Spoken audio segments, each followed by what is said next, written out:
प्रकार का मूर्ति पूजन जब वहम धर्मों का प्रचार प्रसार करता है उसे मार मार कर यहां से भगा दिया जाए। अरे मेरे भाई, हमारी मूर्ति पूजा, हमारा काम धंधा जब तब समाप्त हो गया, ये लोग हमें धक्के मार कर निकाल देंगे। अरे मेरे भाई, कहां जाएंगे हम, कहां जाएंगे? अरे रोना धोना छोड़ो और निश्चिंत होकर बैठो। मेरे मस्तिष्क में एक योजना है। हम एक ऐसे देश में जाएंगे यहाँ के लोग भोले भाले हो, शांति प्रिय हो। वहां जाकर हम अपना माया जाल बिछाकर उनको अपना गुलाम बनाएंगे। भाई ऐसा कौन सा देश है? मैं जानता हूं एक ऐसे देश को, पूरब की ओर सिंध देश। साथियों, सभी अपने घोड़ों पर सवार हो जाओ और सभी सिंध की ओर बढ़ेंगे। और हाँ, यदि कोई साथी हमसे बिछड़ जाता है तो वो खैबर दर्रे पर पहुंचे। हम खैबर दर्रे से ही उस देश में प्रवेश करेंगे। भगाओ अपने घोड़ों को, भागो।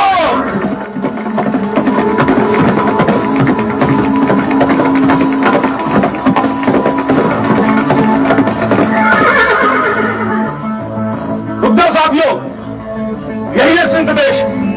सभी साथी अपने घोड़ों से नीचे उतर जाए और अपने घोड़ों को चलने के लिए छोड़ दो। और तुम भी दोनों अपने घोड़ों को छोड़ दो और मेरे साथ आओ।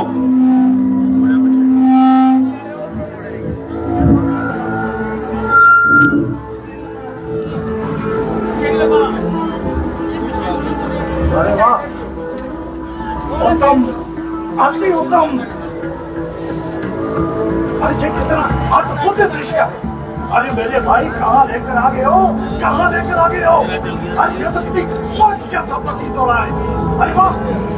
हाँ, यही है हरे भरे पेड़ पौधों, झरनों और नदियों से भरा हुआ सिंध देश। मेरे मित्रों, अब हम यहीं पर रुकेंगे और यहीं पर अपना राजपाट स्थापित करेंगे। अरे मेरे भाई, शायद तुम्हें मालूम नहीं है, अपना राजपाट स्थापित करने के लिए जहाँ नामुमकिन है, जहाँ तक खैबर दर्रे से हमारे जितने लोग जहाँ आए थे वो सभी मारे जा चुके हैं। चौथी जान में छोटा ने उन्हें मार दिया है मेरे भाई, मार दिया है। अरे भाई, हम तो सोच नहीं सकते थे कि यहाँ के लोग हमें इस प्रकार शक्तिहीन करेंगे, और तुम यहाँ पर राजपाट स्थापित करने की बात कर रहे हो। इतना तो मुझे अनुभव हो ही चुका है कि युद्ध करके मैं यहाँ के वीर योद्धाओं को पराजित नहीं कर पाऊंगा, किंतु इसके अतिरिक्त भी मेरे पास एक रास्ता है। अच्छा, तो तुम्हारे पास रास्ता है? कौन सा रास्ता है जो इन लोगों को गुलाम बना सके? रास्ता एकदम मेरे सामने है और मुझे स्पष्ट रूप से दिखाई भी दे रहा है। सामने है? अरे कहाँ रास्ता? अरे हमें तो कुछ दिखाई नहीं दे रहा। अरे भाई, सामने पहाड़ है, आसमान है, धरती है। अरे कहाँ रास्ता? उसी आसमान को धरती के साथ मिलाने का रास्ता, अध्यात्म का रास्ता, दुखी और चिंतित मनुष्य को स्वर्ग तक पहुंचाने का रास्ता। अबे ओ मेरे भाई, इन्हीं काल्पनिक कहानी की वजह से इन बच्चों भावों ने हमें धक्के मार कर निकाल दिया था।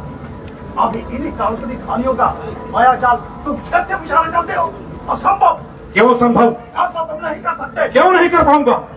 क्योंकि जो आज क्रांति पश्चिम में आई है ना, जो तुम्हें दिखाई दे रही है, ये क्रांति जहाँ सदियों से है मेरे भाई, सदियों से है। मेरे मित्र, मैं तुम्हारी बात को स्पष्टता से समझना चाहता हूँ। तुम्हारे कहने का भाव क्या है? मैं तुम्हें भाव भी समझाता हूँ और मैं तुम्हें कुछ दिखाता हूँ। रास्ता तो तुम मानोगे। ये देख, ये क्या? इन लोगों के पास ये है भगवान बुद्ध, तथागत बुद्ध। क्या करने के अनुसार जिस बुद्धि शब्द का हम प्रयोग करते हैं ना, वो बुद्धि शब्द इसी की देन है। बुद्ध ज्ञान का भंडार है और जहाँ की संस्कृति सब इसी की देन है। जहाँ के लोग बेशक छोटे छोटे कबीलों में, छोटे छोटे घरों में रहते हैं, अलग अलग दूर दूर रहते हैं, लेकिन सभी लोगों की जीवन शैली एक है, सभी लोगों का मार्ग एक है, जिसे ये लोग दम कहते हैं। दम यानी जिसमें न नरक है, न स्वर्ग है, न भूत है, न प्रेत है, सुनो, न वहम, और न फलम। यदि ऐसा है तो उनको पकड़ो और बांधो। पकड़ो और बांधो? किसको बांधो? किसको पकड़ो? अपने घोड़ों को पकड़ो और बांधो। तो क्या भागना है यहाँ से?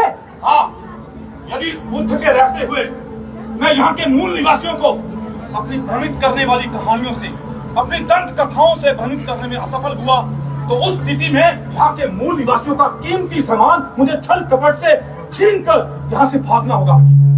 और मेरे मित्र, ये मत भूलो कि हमारे पास भागने के लिए एकमात्र साधन है घोड़ा, जिसे हम अरब से अपने साथ लाए थे। मैं नहीं चाहता कि ये घोड़ा यहाँ के मूल निवासियों के हाथ लगे, क्योंकि एक बार यदि ये मूल निवासी इस घोड़े पर सवार होकर उसे चलाना सीख गए तो उनके लिए हमें पकड़ना आसान हो जाएगा। इसलिए इतना स्मरण रहे कि जब तक हम लोग यहाँ पे रुकेंगे, ये घोड़ा यहाँ के मूल निवासियों के लिए प्रतिबंध होना चाहिए। लेकिन मेरे भाई, जहाँ रुकेंगे कब तक? जब तक हम यहाँ के मूल निवासियों को अपना गुलाम नहीं बना पाते, और यदि गुलाम बनाने में सफल हो गए तो फिर हो सकता है कि सदा के लिए हम कहें। मेरे भाई, इन लोगों को गुलाम बनाना इतना आसान नहीं है जितना तुम समझ रहे हो। मेरे पास ऐसी ऐसी योजनाएं हैं जिनको सहायक बनाकर मैं बड़ी ही आसानी से इन मूल निवासियों को अपना गुलाम बना दूं। जरा हमें भी बताओ, क्या क्या योजना है तुम्हारे पास? योजना यदि तुम सुनोगे तो भूल जाओ। तो फिर इनके साथ सुना दो। ये भी भूल जाएगा। तो फिर घोड़े से, अरे फिर घोड़ा इसका घोड़े से जाकर मेरी पोथी लेकर आओ। जाओ लेकर आओ, जाओ।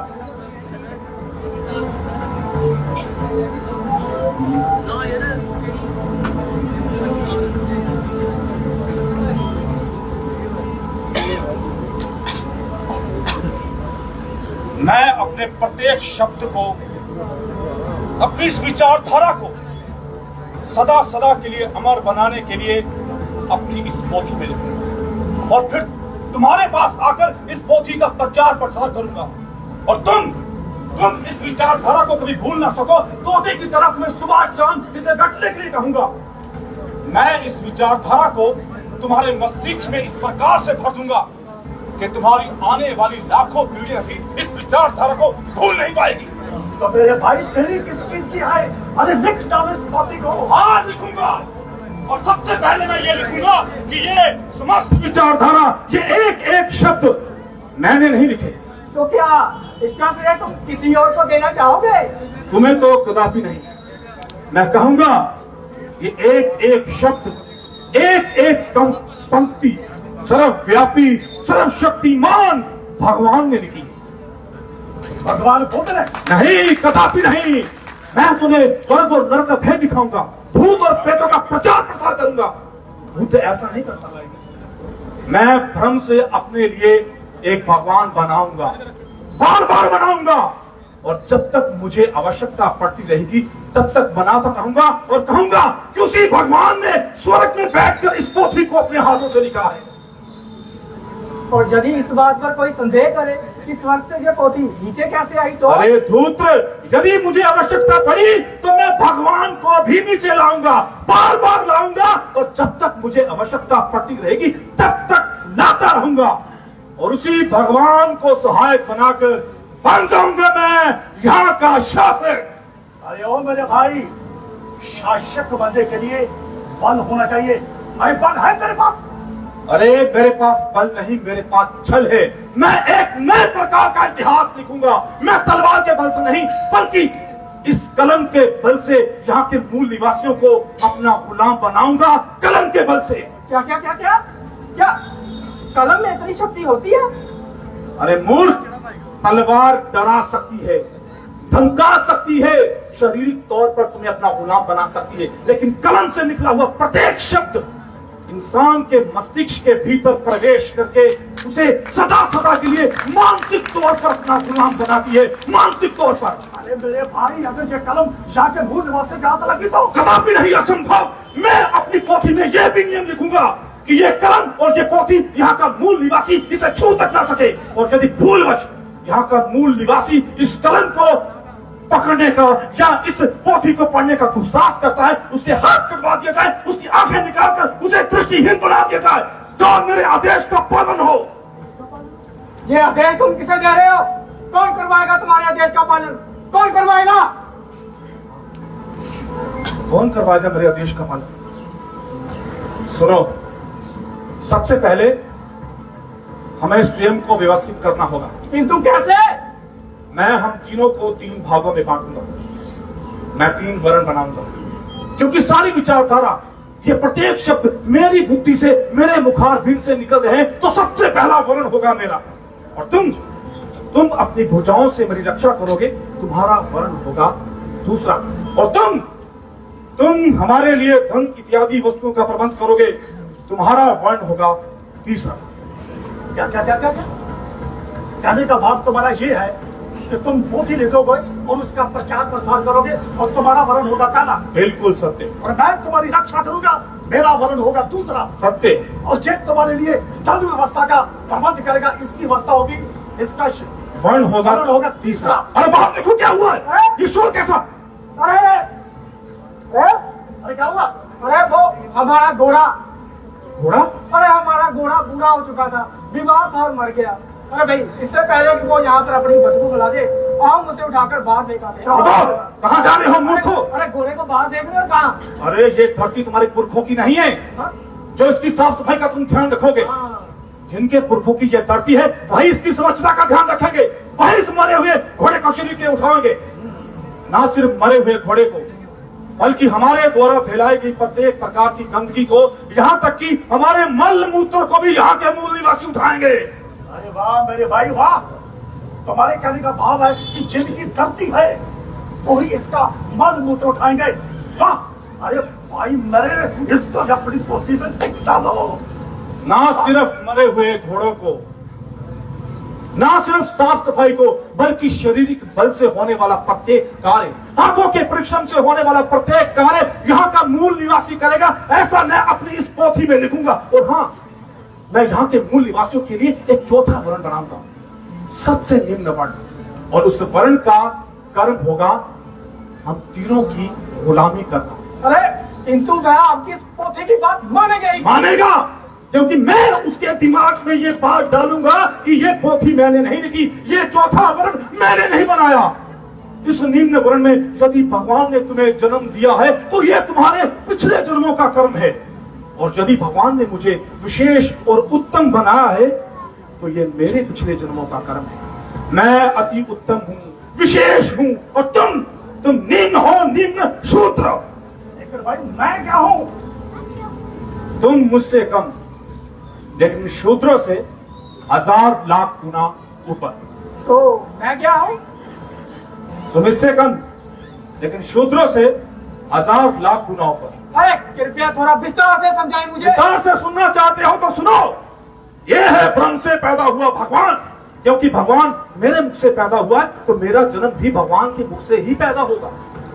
और तुम अपनी भुजाओं से मेरी रक्षा करते हो, तुम्हारा जन्म होगा यहां से, भुजाओं से, और तुम्हारा जन्म होगा भगवान की जंघाओं से, और इन शूद्रों का जन्म होगा यहां से। यहां से? मिट्टी से? अरे मूर्ख, मिट्टी से नहीं। यदि उन शूद्रों को मैं भगवान के अंगों से पैदा नहीं करूंगा तो भगवान के साथ उनका भावनात्मक रिश्ता कैसे जुड़ेगा? करूंगा तो उनको भी भगवान से ही मैं उत्पन्न, लेकिन भगवान के सबसे निचले अंगों से, पैरों से, ताकि वो मानसिक तौर पर ही स्वयं को निम्न और नीच समझे और हमारे सामने ऊंची आवाज में बात करने का कभी दुस्साहस न करे। वाह मेरे लाल वाह! अरे क्या षड्यंत्र है तुम्हारा! मेरे भाई, अगर तुम्हारा ये षड्यंत्र सफल रहा, ऐसे तुम्हारा जीवन सुख में हो जाएगा। अरे चारों तरफ ऐश्वर्या ही ऐश्वर्या होगा। वाह क्या बात है! अरे मगर हम अपनी इस बनाई हुई विचारधारा का नाम क्या रखेंगे? कोई नाम तो होना चाहिए ना। हाँ, नाम, हमें अपनी विचारधारा का नाम भी अवश्य रखना होगा। देखो, शुरुआत में अपनी विचारधारा को इन मूल निवासियों के भीतर लेके जाना हमारे लिए बहुत कठिन बड़ा कार्य होगा। हो सकता है कि ये मूल निवासी हमारा विरोध करे, हम पर आक्रमण भी कर सकते हैं। इसलिए हम इन्हीं की भाषा को, इन्हीं के शब्दों को चुराएंगे। हमारी व्यवस्था का नाम होगा धर्म। क्या कहा? धर्म? अरे मूर्ख, धर्म नहीं धर्म, लेकिन सुनाई देने में तुम्हें धर्म जैसा ही प्रतीत होता है। शुरुआत में हमें ऐसे ही शब्दों का प्रयोग करना होगा, और ना सिर्फ शब्दों का, हम उन्हीं की वेशभूषा को बनाएंगे। उन्हीं के केसरिया को ओढ़कर उनके भीतर जाएंगे। और हाँ, यदि उनमें से कुछ बौद्ध भिक्षुओं के बाल कटे हुए हैं तो हम भी अपने बाल कटवाएंगे, और यदि उनमें से कुछ बौद्ध भिक्षुओं के बाल बड़े हुए हैं तो हम भी अपने बाल कटाएंगे। हाँ, यही वेशभूषा बनाकर उनके भीतर घुस जाओ। जाओ। अरे अरे ये क्या कह रहे हो तुम? अगर हम उनके जैसा दिखेंगे तो भाई हम में और उनमें अंतर क्या रहेगा? हमारा भी तो भाई पहचान चिन्ह होना चाहिए ना। पहचान चिन्ह? मैं तुम्हें पहचान चिन्ह अवश्य दूंगा। ये रहा तुम्हारा पहचान चिन्ह। अरे वाह वाह, क्या बात है, अब वही हमारी पहचान। जाओ, उनके जैसा भेष बनाकर अब उनके भीतर घुसो, उनके निवास स्थानों पर, उनकी कीमती वस्तुओं पर और उनके बौद्ध स्थलों पर अपना अधिकार स्थापित करो। जाओ, मेरा आदेश है। अरे मेरे भाई, इनके निवास स्थान, इनकी धन संपदा तक तो समझ आता है, लेकिन इनके दो सत्रों पर हम अपना अधिकार क्यों जमाएं? अरे धूर्त, क्योंकि बौद्ध स्थलों से ही मूल निवासियों को बुद्धि का ज्ञान मिलता है। अरे बुद्ध के रहते हुए मैं स्वर्ग और नरक का भय नहीं दिखा पाऊंगा, अपने भ्रम से पैदा किए भगवान का भय नहीं दिखा पाऊंगा। इसलिए बुद्ध का मिटना अति आवश्यक है। इसलिए मेरा आदेश है, जितनी बौद्ध स्थल है सबको तोड़ दो, और जो ना टूट पाए उसे मरोड़ दो। अरे भाई, मरोड़ दो? मैं तोड़ना नाटक, मरोड़ना क्या होता है? मरोड़ना क्या होता है मैं तुम्हें समझाऊंगा। मरोड़ना क्या होता है मैं तुम्हें सिखाता हूं। मरोड़ना किसे कहते हैं? हाँ, ये अब बुद्ध नहीं है, ये मेरा देवता, मेरा भगवान, और रख दो इसका कुछ भी नाम, और इसी को सहायक बनाकर बन जाओ इनके शासक और बना लो इनको अपना गुलाम। वाह वाह वाह वाह मेरे लाल, वाह क्या बात है। अरे कितनी बढ़िया योजना तुम्हारी। लेकिन मेरे भाई, मेरे मस्तिष्क में एक उलझन पैदा हो रही है। अब कैसी उलझन है? हम इनके सभी चीजों पर अधिकार जमा लेते हैं, लेकिन जो असली सुख है, स्त्री सुख, वो कहां से लाएंगे? क्योंकि स्त्री तो हम अपने साथ लाई नहीं है।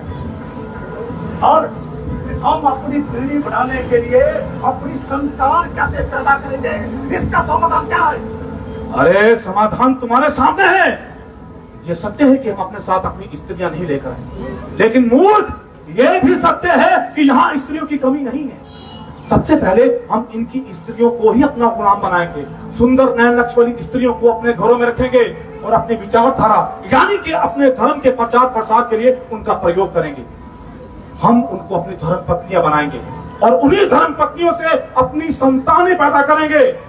और इतना स्मरण रहे कि ये धर्म पत्नियां केवल हमारी गुलाम होंगी, इसलिए हमारे सुखों में, हमारे ऐश्वर्य में, हमारी जय में इनका किसी प्रकार का कोई भी अधिकार नहीं होगा, और ना ही हमारी धर्म की बैठकों में इनका कोई स्थान होगा। और हाँ, हमारी धन संपदा के उत्तराधिकारी केवल हमारी संतानें, हमारे पुत्र होंगे। और मैं अपनी पोथी में यह भी लिखूंगा कि पत्नी, स्त्री अपने पति के समक्ष नीच होती है। वो पति के आज्ञा के बिना ना सो सकती है, ना उठ सकती है, ना खा सकती है, ना पी सकती है। क्योंकि स्त्री के लिए, एक पत्नी के लिए उसका पति ही भगवान है। और यदि किसी भगवान की मृत्यु हो जाती है तो उसकी पत्नी को जिंदा ही चिता में जलकर जलना होगा। ऐसा करके मैं मरने वाले प्रत्येक पति की धन संपदा से उसकी स्त्री को वंचित करूंगा। और हाँ, इतना स्मरण रहे, क्योंकि ये स्त्रियां हमारी संतानों का पालन पोषण करेगी, इसलिए मानसिक तौर पर इन्हें गुलाम बनाना बहुत महत्वपूर्ण है, बहुत आवश्यक है। अरे उच्च वर्ण के महापुरुष, इनकी स्त्रियों पर अधिकार जमाना इतना आसान नहीं है, क्योंकि जाके लोग स्त्रियों के लिए, उनकी मान मर्यादा के लिए अपनी जान तक निशावर कर देते हैं। अरे भाई, अगर यहाँ के मूल निवासी एक बार एकत्रित होकर हम पर आक्रमण करते ना, तो हमारा बच के यहाँ से निकलना मुश्किल हो गया। मैं इनको एकत्र नहीं होने दूंगा, इनकी अखंडता को खंड खंड कर दूंगा, छोटे छोटे टुकड़ों में बांट दूंगा इनको। अरे किंतु कैसे करोगे? इनकी तो संस्कृति एक है। अरे भाई, उनका तो दम एक है और इनका तो रूप रंग एक है। तो आप किस आधार पर इनको बांटोगे, इनका खंड खंड करोगे? आधार तो मुझे ढूंढना पड़ेगा, आधार मुझे मिल गया, आधार मिल गया। ये काम धंधा क्या करते हैं? ये खेती बाड़ी का काम करते हैं और चमड़े का काम करते हैं और लोहे का काम भी करते हैं। मैं इनके काम धंधों के आधार पर ही इनको बांटूंगा। ये काम धंधे नहीं रहेंगे। मैं इनके काम धंधों की जातियां बना दूंगा। ये लोहे के काम करने वालों को क्या कहते हैं? लोहार। ये कपड़े के काम करने वालों को क्या कहते हैं? ये चमड़े के काम करने वालों को क्या कहते हैं? चमार, लोहार, जुलाहा। ये आज के बाद कोई धंधा नहीं होगा, कोई कर्म नहीं होगा, बल्कि जातियां होगी, जातियां। और इन्हीं जातियों को आधार बनाकर 6,743 टुकड़े करूंगा यहाँ के मूल निवासियों को। ऐसा इनको बांटूंगा कि ये कभी एकत्रित होकर मेरा सामना करने का या मुझ पर आक्रमण करने के बारे में सोच भी नहीं पाए।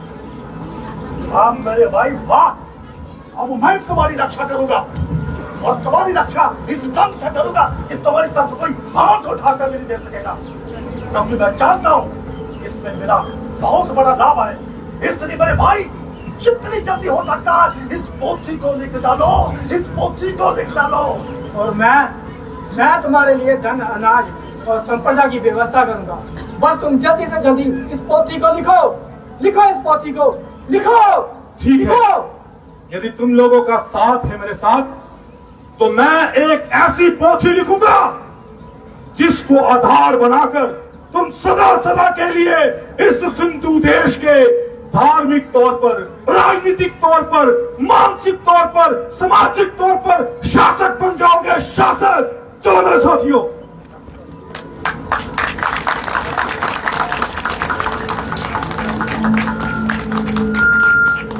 एक छोटा सा परिचय अपने कलाकारों के। जय भीम सर। सभी आए हुए साथियों को नमो बुद्धाय, जय भीम। अगर नाटक अच्छा लगा हो तो एक बार ताली। और रघुनाथ जी गुरदासपुर से, ये बैंक कर्मचारी हैं और मेरे साथ उन्होंने बहुत अच्छा अपना कार्य किया। और सचिन जी, ये स्टूडेंट है, इन्होंने भी बहुत मेहनत की। और मैं रॉकी शहरिया। और मैं सर बताना चाहूंगा कि ये जो आपके साथ बैठे हुए हैं, ये सब ख्याल, ये सारी विचारधारा, जो सारे शब्द मैंने नहीं, इन्होंने लिखा है। और मैं गुरदासपुर अम्बेडकर मिशन का बहुत धन्यवाद देना चाहूंगा, दिल से नमन करना चाहूंगा। मेजर सोमनाथ जी भी यहाँ बैठे हैं, जिन्होंने मेरी कला को एक माध्यम दिया कि मैं कला के माध्यम से अपने समाज को कुछ दे सकूं। और मैं श्रीमान प्रदीप अम्बेडकर जी का बहुत आभारी हूं, इन्होंने अपने नाम के पीछे अम्बेडकर कार्य लगा रखा है। बहुत अच्छा ये काम कर रहे हैं। और सर, बहुत खुशी की बात है कि आपको हमेशा फोन के माध्यम से या मीडिया के माध्यम से देखते हैं। आपके सामने ये जो मैंने किया, ये हमेशा मेरी स्मृति में रहेगा। और मेरे लिए बहुत बड़ा काम है कि मैं भीमराव अम्बेडकर साहब जी के रथ के सामने ऐसा कर रहा हूँ। Thank you sir.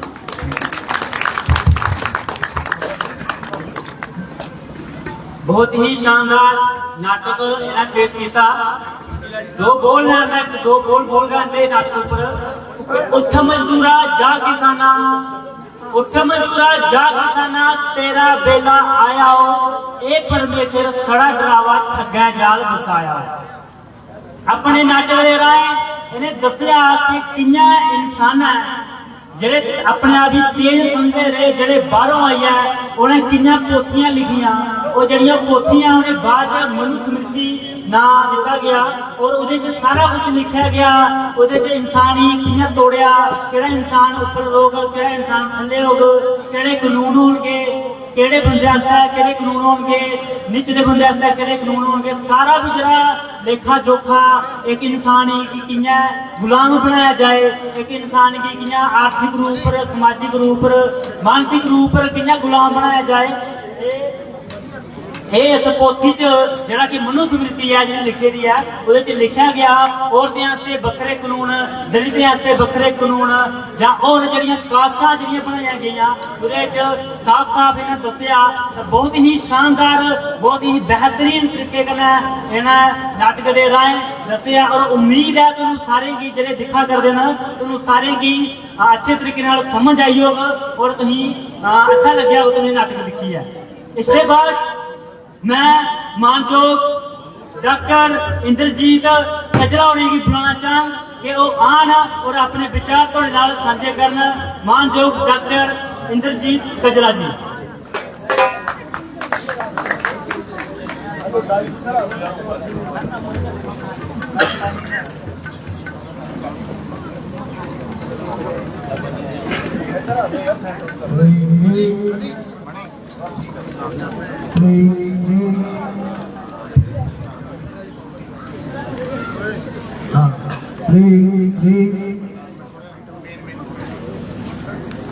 नमो बुद्धाय जय पी।